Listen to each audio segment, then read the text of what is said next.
All right, welcome to today's video. Today we're talking about vocal processing, vocal editing, vocal chains, vocal plugins. We're talking all things vocals today.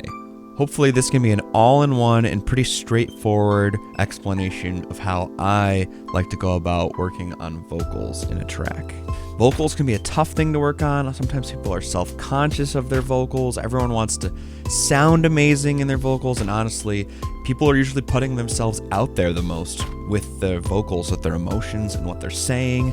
People just want to have their vocals right. So what does this mean? How do you get vocals right? That is what we're going to be talking about in this video, so hang tight. Now this is just kind of objectively true, but I think good vocals start with good performances. So we're honestly just going to assume at this point that we have a good performance, but to take it a step further, good vocal mixes start with good edits.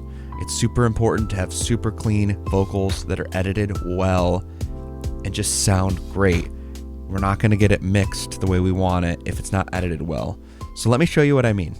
All right, so I've got this song queued up. It's called What It's Like by Sigroy, and it's out now on all streaming platforms. If you like it, give it a spin, stream it, check out my man Sigroy. His stuff is awesome, but this is the song we're going to be checking out today. Now, the very first thing I like to do when I'm editing vocals is to go through and decide which breaths should be there, which ones shouldn't be there, and cut out any empty space in the track that's just not necessary, that's a problem. And just deciding which breaths should stay, which ones should go, which ones need to be turned down, which ones need to go up. See, in that scenario, you'll see like there's certain cuts here on this double track on the verse, for example. You just want to be intentional about breathing and where you're not breathing and what's in the track because you want it to sound clean and tight. For example, actually, it looks like on this song, I opted to cut a lot of the breaths, honestly, just looking at it. There's one here you can see we left in. It doesn't really look like any of them are a problem either, to be honest. I'm just going to play this hook and show you what I mean. But see how soft they are in comparison to the vocals? But let's just take a listen and see what I opted to do on this mix here. Baby, show me what it's like. Jumping out to save my life. I don't think you'll save my pride. My pride.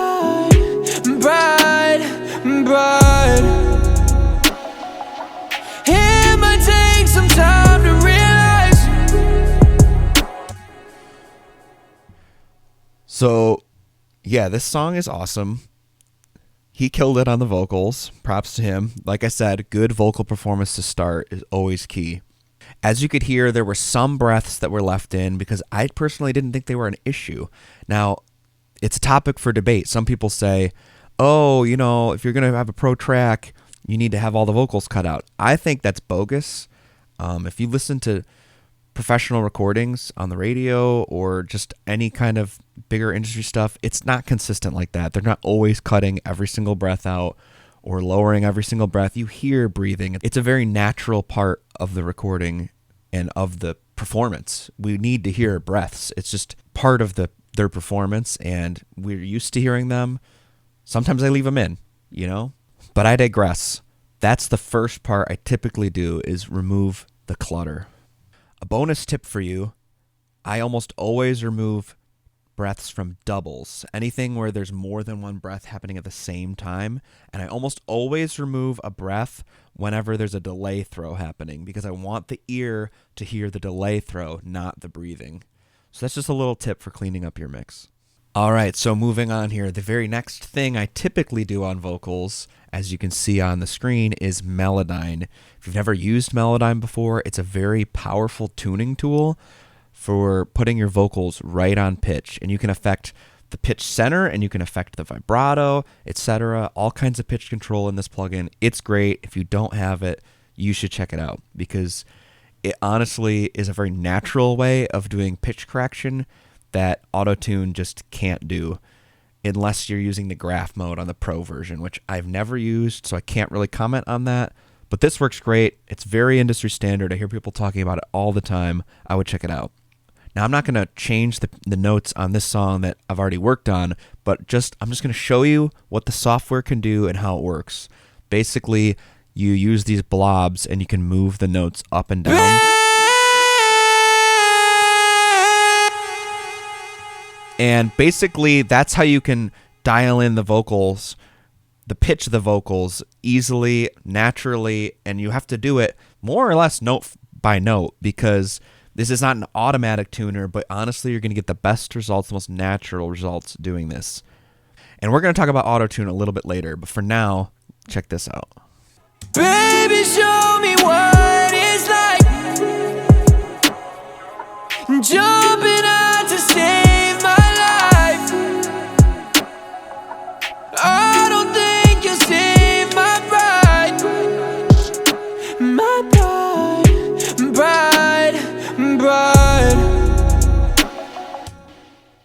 So that is Melodyne, and that is what you use it for. You typically want to make this the very first plugin on your chain because you don't want to print your processing effects into Melodyne. It makes it much harder to go backwards. But now there's even Melodyne ARA functionality built into Pro Tools where you don't have to use it as a plugin at all. It's just worth noting that this should be the very first thing in your plugin chain or happening before your plugins even because you don't want to commit to those effects. You don't want to be forced into a corner where you can't go backwards and make changes if necessary. Now, one thing to consider too, as we just talked about pitch, is the timing of the vocals. Now, this is something I typically like to get as good as possible during the recording stage, but you don't always have that luxury. Oftentimes, I'll be nudging the vocals around in the vocal session or asking them to do another take that we can get the timing better, but we don't always have that luxury, especially if I'm sent something. But timing is also super important, especially for the lead vocals. We want to be in a pocket, and sometimes that means cutting a line, moving it over, little piece by little piece, over until it's just right in the right spot. And this naturally leads to the next part. And now this isn't a part of every single song, but the next part is making sure that any doubles or harmonies are lined up with the lead vocals. Now I have this fancy tool called Vocalign, and it's honestly kind of expensive, so I don't know if I recommend it for everybody, but it saves me a lot of time. Basically, I can actually select a main vocal and put it in here, and then put the double in, and it will actually match the timing and the pitch of the two. And it doesn't work perfectly every single time, but honestly, it's kind of a godsend. It's saved time in a lot of situations. But without a tool like this, what this does mean is cutting the waveform on here. You would cut this little blip, you'd cut this little piece of audio, move it over, and you might even have to get into the nitty gritty. You might have to cut this one little part of the line, put this one little part of the line, and then just manually moving them back and forth until everything lines up. And what that would also mean without Vocalign is you'd be melodyning the doubles to match the leads, so everything's nice and in tune. I cannot overstate how important this is because the track will not sound professional if all the doubles are just all over the place and they're not tight with the leads. Here's another word of warning. If you go too far with making them tight, you will lose some of the chorusing effect of the doubles that you were actually intending on getting. So, for example, that's why this Vocalign plugin has a match pitch knob and you can control how tight it goes. So keep in mind, sometimes it can be cool for them to be a little bit out of pitch with each other because that's what creates a stereo image, right? Especially if you're panning the vocals to the different sides. The fact that they're different is a different effect than if they're stupidly tight. So keep this in mind when you're editing. Use your ear, use your best judgment, and just make great music. Sometimes that means having the pitch a little off, and sometimes it doesn't. You're going to have to use your ear for that one. All right, now that we've got all the boring editing part out of the way, I shouldn't say boring, it's super important, but it can be a little boring sometimes.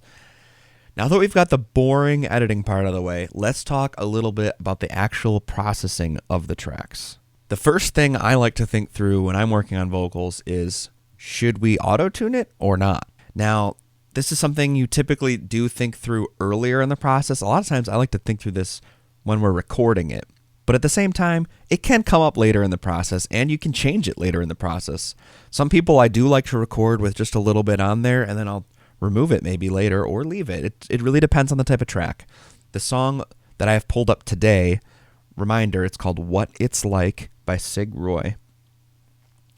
This song, we opted to have Autotune. This is part of Sig Roy's sound, so I can get behind that. We're using Autotune on this one. I typically put Autotune first in the chain, and it's never really steered me wrong. I think you could put it in different places in the chain, but I've just always done it first. It seems to work. Now, some quick tips for Autotune for those who are less familiar and maybe aren't using it on a regular basis. You have an input type here where you can set the range of the singer. I typically like to, kind of dial it in generally. I have found, especially if you're working with the low male or the bass instruments, like you really do need to give it that type of direction. It really does help smooth it out. But there's also a key control. Now, this is vital. I know some people who are working on vocals and tracks, they might not be musicians, but this key and scale part is so important, and it's so important that you understand how it works. Basically, every song is made in a key. That backing track, whether you're singing over a beat, an instrumental, or someone made it, basically the song is in a key, and you need to figure out what that key is, and you need to tell Autotune what key you are singing in and what key the music's in, and they will be the same key. I've had people argue with me about this, and they're dead wrong. You need to tell Autotune what key you're in, or else it will not work as well. Basically, because there are 12 notes in a chromatic scale, there are 12 notes on the keyboard, and by not giving it the key, you're not giving it any guidelines of which notes you're going to be singing. So it will work best if you give it the key. All right, so next, the main two parameters in my Autotune plugin. I think in most Autotune plugins, there's the retune speed. This will play a huge effect on the sound. And then there's a humanize knob. If I'm going for an auto-tuney sound, I usually put the retune speed at 10 or lower. Now, the lower the number, the faster the auto-tune's going to kick in, and the more auto-tuney it's going to sound. This auto-tune plugin goes right up to 0, but Melodyne by Slate Digital can go beyond 0. So the lower the number, or even going into a negative number, apparently, it will sound more auto-tuned. The humanize knob honestly does exactly what it says. It just, in effect, tries to smooth out the auto-tune and make it the least amount robotic as possible. So next, we finally have made it to my vocal chain. This is kind of the heart of this video and what I wanted to address in this video. What is my vocal chain in 2023? As I film this video, it is March 6th, 2023. I say that because people's preferences change, and I might end up changing my vocal chain within a year or two. I don't know. It could be next week I make a change on it. I really don't know, but it's worth noting, March 6th, 2023, this is my vocal chain. I say it that way because this is my general starting place and what I use as a starter for every track. Each song ends up having different processing, and I use these tools in a different way. And sometimes I even swap out different tools for different tracks. But this vocal bus is my starting place. This is my most normal set of plugins that I use on any given song.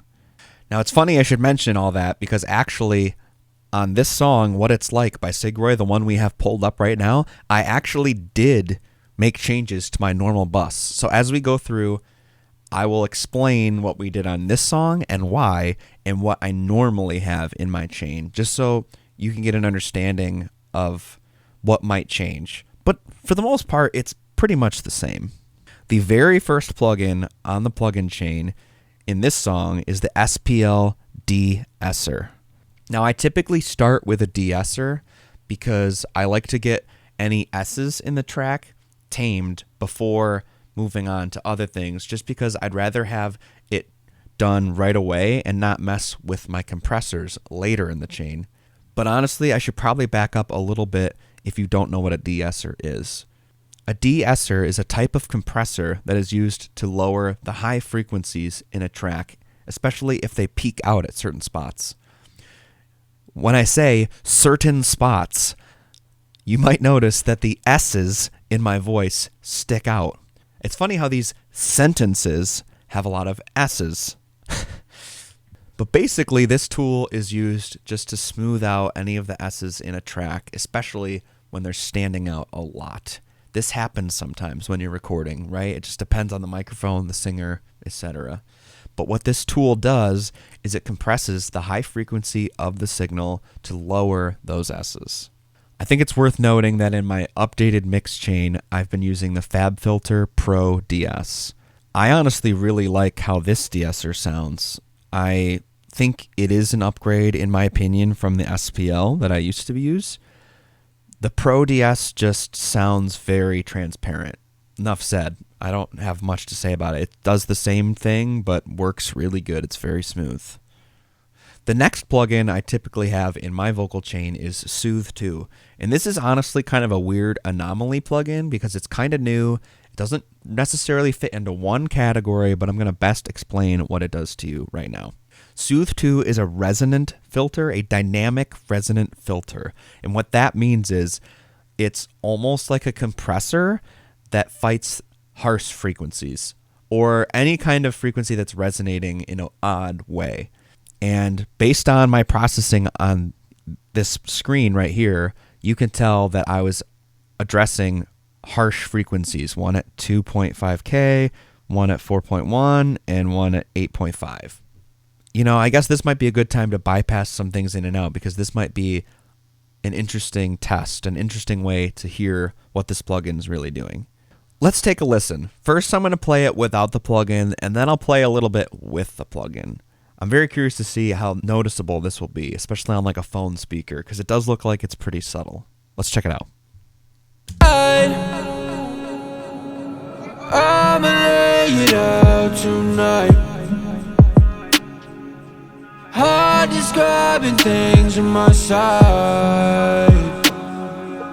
All this time been building my pride. Now let's take a listen again with it enabled. I'ma lay it out tonight. Hard describing things on my side.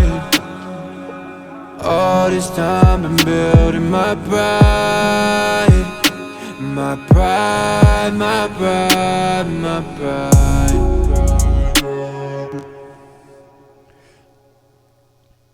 I think I do like it better with it on, which I hope I do, to be honest. That'd be crazy to hear this like 6 months later and realize I actually like it better without my work. But yeah, it really is just smoothing it out a little bit and just kind of making the whole thing sound, I don't know if sweeter is the right word, but kind of. It's like smoother and warmer just because it is removing some of those harsh frequencies that are resonating in the track. The next plugin in my chain is an EQ. Typically a digital EQ, a digital parametric EQ, something that can carve things up a little bit, but not go too nuts either. My go-to plugin for this is the FabFilter Pro Q3. This plugin is awesome. It's kind of expensive, but it's honestly worth every penny. For someone like me who's doing this on a super regular basis, it's just has so much control. It has unlimited frequency bands. You can do dynamic EQ on there. It's just the power of this thing is crazy.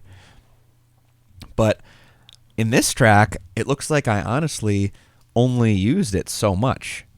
Now, keep in mind, this song was recorded in a nice studio on a great microphone.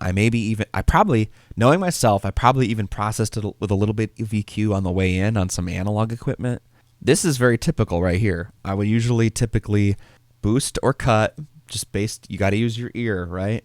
Just know that tone in your head and maybe obviously you have to check some references, maybe check different speakers, but this EQ is my bread and butter EQ for, especially like removing things. I'm a cutter more than a booster. Not that I have a problem with boosting, But an EQ like this is great for cutting, and that's exactly what I did. So check it out. Basically, I have a high pass filter. That's what they call these right here. It's letting the highs pass through. See, this green spot is passing through, and the lows are getting cut.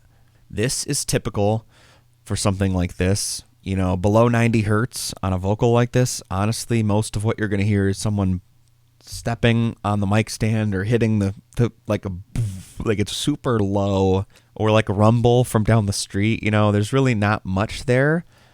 I would urge you to make this decision on a song-by-song basis and not just blanketly making a cut. Female vocals, you know, I've cut up all the way up to like 150, 160. It really depends. This EQ I can show you actually has an analyzer. So check it out. You can actually see the frequencies that are being performed on this EQ. Check this out. I'ma lay it out tonight. Hard describing things on my side. So it looks like I actually made a pretty good decision. It looked like the low frequencies really kind of ended around 100 hertz. And like I said, you can make that decision based on the singer. I'll typically cut right up to that bottom fundamental frequency. It's important not to cut further than that bottom fundamental frequency because they will start to sound kind of thin and goofy without it. It provides some body to the track. You really don't want to go cutting higher than you have to. And then next, there were some cuts on this specific track in the middle, in the mid frequencies. One at 730, one at 1200, and one at 27. Again, this is something that happens differently based on the song and based on the singer and based on the microphone, based on the room, and so on and so on and so on. You're going to have to use your ears and make educated decisions about what sounds best. But I can give you a few tips and tricks that might point you in the right direction. I'm not even going to say they're always going to point you in the right direction. They maybe will. The first way to point you in the right direction is that frequencies between 100, 200, maybe up to 3 could sound boomy. That would be why you would cut there.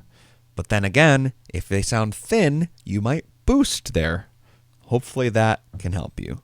Then frequencies from like 200 to 600, 700, they might sound muddy. So you might have to make some cuts there. But again, if there's not enough presence in that area, you may have to boost. It would be wrong for me to give you advice that is 100% in either direction right now because I'm not hearing what you're working on. I have to hear it for myself and make that decision. That's part of being a mixer. That's part of why you might hire a mixer. But hopefully this is helpful. Next, the mids, like these cuts here, might sound kind of boxy. So you might have to cut them out if it's just kind of doesn't sound like high fidelity enough. There's too many mids. I need to scoop them out a little bit. But then also, the opposite could be true. If there's not enough mids, your vocal might not be cutting enough. So again, you might cut if it's boxy, boost if you need more presence. Next, there could be harshness between 2,000 and 4,000. This is honestly an area I almost never boost at, but hey, if you're lacking some presence in that area, you may need a boost. But like I said, oftentimes there's some harshness that can exist between 2 and 4K. You're going to have to dig and find it. I don't recommend just making a super wide cut there. You could. Maybe that's what you need to do. I don't know. But if you feel like something's kind of harsh, it might be there. And last but not least, the high end. Anything above 5K, same thing. You're going to have to do it to taste. But if you need a little bit more clarity, maybe a boost. 8K, a little boost, a little bump, maybe a shelf. This is what they call a shelf, like this, boom. Or you can do a little boost like this, boop. I don't know. You're going to have to do that to taste. Or if it's too much, you lower it. I know that may have been confusing or may have been helpful, but I would feel like I'm doing you an injustice by doing it any other way. Remember, you have to hear the material to know what to do with it, especially with EQ. If I were to sit here and tell you, this is how you get clean, clear vocals every time, you should run away. You should not listen to me because that's not true. There is no one right way to do this. And I can't really make a claim because I haven't heard it yet. I hope there's some wisdom in that and that you can get awesome vocals by using your ears and your judgment. Moving on. The next two plugins in my vocal chain in 2023 are compressors. And if you don't know what compression is, you might want to know. It's a good tool and it's a very valuable tool for getting professional sounding recordings and mixes. Compression is a tool that is used, and its aim is to even out the level, the amplitude, what have you, of your performance so that you can hear all the details in it. Meaning, like when there's a loud line, when there's a soft line, it's an attempt at evening these things out. Now, oftentimes you can use automation and things like that. Like here, for example, you could make a little bump here, boop, and move things up and down. You could change the clip gain on your clips. For example, you wanted to move this one up, move that one down, yada yada. That's a good thing, and you should do those things. But typically, compression is used pretty heavily as well. So I would almost recommend doing both. I don't think this is a either or. I think it's a and. But yeah, I used two compressors on this track. I used two compressors on most tracks because if you use more than one, you can hit each one a little bit lighter to get a really compressed sound, but you're not getting it as pumpy and crazy. So why don't we take a break, hit play on this, and see how aggressive these compressors are. Hard describing things on my side. All this time been building my pride. My pride, my pride, my pride. Baby, show me what it's like. I'm trying to save someone, it ain't right. It might take some time to realize.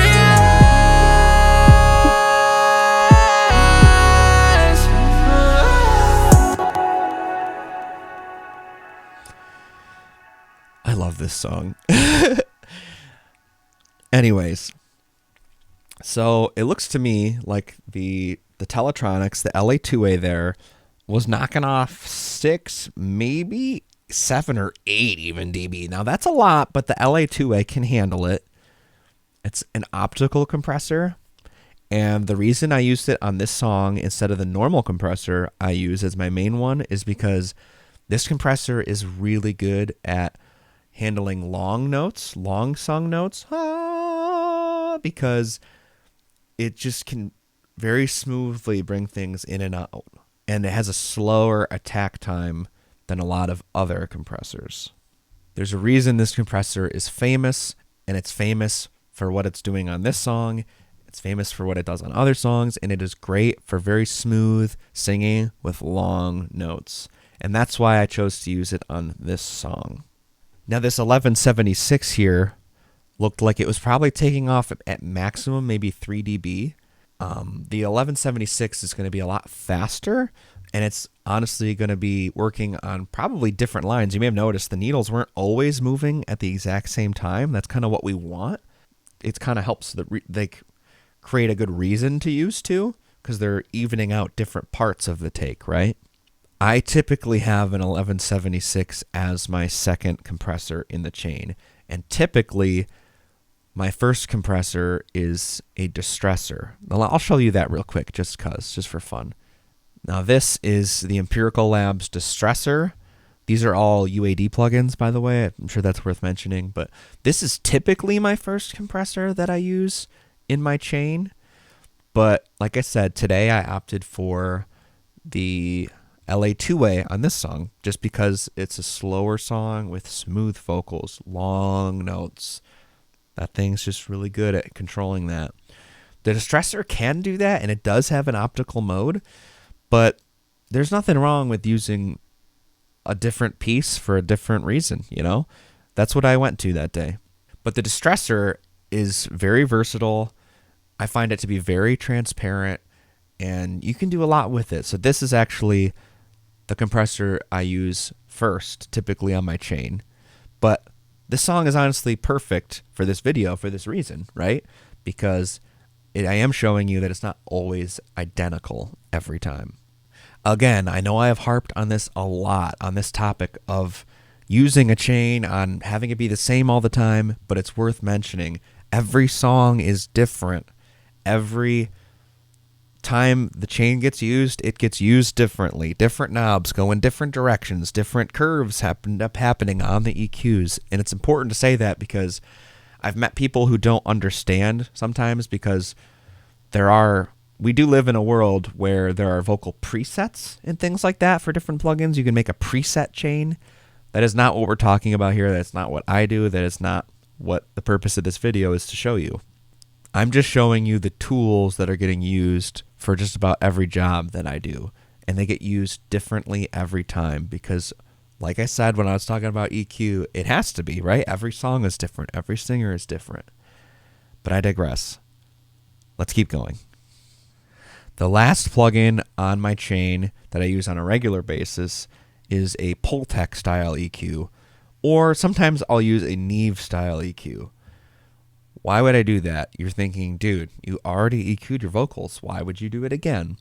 There are other types of analog EQs that just have really good tone for boosting, especially.